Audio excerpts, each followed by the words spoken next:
বহুল আলোচিত ২১শে আগস্ট গ্রেনেড হামলা মামলায় বিএনপির ভারপ্রাপ্ত চেয়ারম্যান তারেক রহমান সহ সব আসামির খালাসের বিরুদ্ধে আপিল করেছে রাষ্ট্রপক্ষ। এদিকে অস্ত্র মামলায় সাবেক স্বরাষ্ট্র প্রতিমন্ত্রী লুৎফুজ্জামান বাবরকে খালাস দিয়েছে হাইকোর্ট। একই সঙ্গে তার ১৭ বছরের সাজাকে অবৈধ ঘোষণা করা হয়। মিজান শাহজাহানের রিপোর্ট। ২১শে আগস্ট গ্রেনেড হামলা মামলায় সাবেক স্বরাষ্ট্র প্রতিমন্ত্রী লুৎফুজ্জামান বাবরকে ফাঁসি ও বিএনপির ভারপ্রাপ্ত চেয়ারম্যান তারেক রহমানকে যাবজ্জীবন সহ অন্যান্য আসামিদের বিভিন্ন মেয়াদে সাজা দেয় বিচারিক আদালত। এই রায়ের বিরুদ্ধে হাইকোর্টে আপিল করে আসামিরা। শুনানি শেষে গত ১২ জানুয়ারি সব আসামিকে খালাস দেয় হাইকোর্ট। হাইকোর্টের এই রায়ের বিরুদ্ধে আপিল করেছে রাষ্ট্রপক্ষ। অ্যাটর্নি জেনারেলের কার্যালয় থেকে জমা দেওয়া পৃথক দুটি আপিল আবেদন শুনানির অপেক্ষায় আছে চেম্বার জজের আদালতে।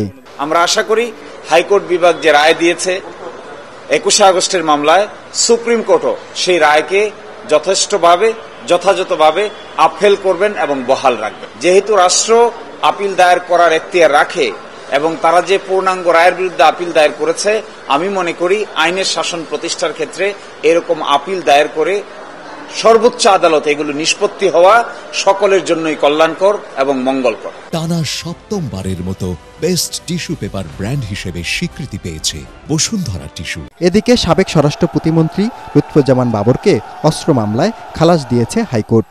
একই সঙ্গে তার ১৭ বছরের সাজাকে অবৈধ ঘোষণা করা হয়েছে। বিচারপতি মোস্তফা জামান ইসলামের নেতৃত্বাধীন হাইকোর্টের দ্বৈত বেঞ্চ এই রায় দেয়। বিগত সেনা সমর্থিত তত্ত্বাবধায়ক সরকারের আমলে লুৎফুজ্জামান বাবরের বাসা থেকে লাইসেন্সবিহীন পিস্তল পাওয়ার দাবি করা হয়। গ্রেপ্তারের ৭ দিন পর গুলশান থানায় অস্ত্র মামলা দায়ের করে পুলিশ। ১/১১ সরকারের আমলে জনাব লুৎফুজ্জামান বাবর সাহেবের বিরুদ্ধে একটি অস্ত্র মামলা হয়েছিল। এই অস্ত্র মামলা ২০ দিনের চার্জশিট হয় এবং ৩ মাসের মধ্যে তাকে ১৭ বছরের সাজা দেওয়া হয়। এই সাজার বিরুদ্ধে আপিল করা হয়েছিল। এই আপিল শুনানি অন্তে আজকে আছে।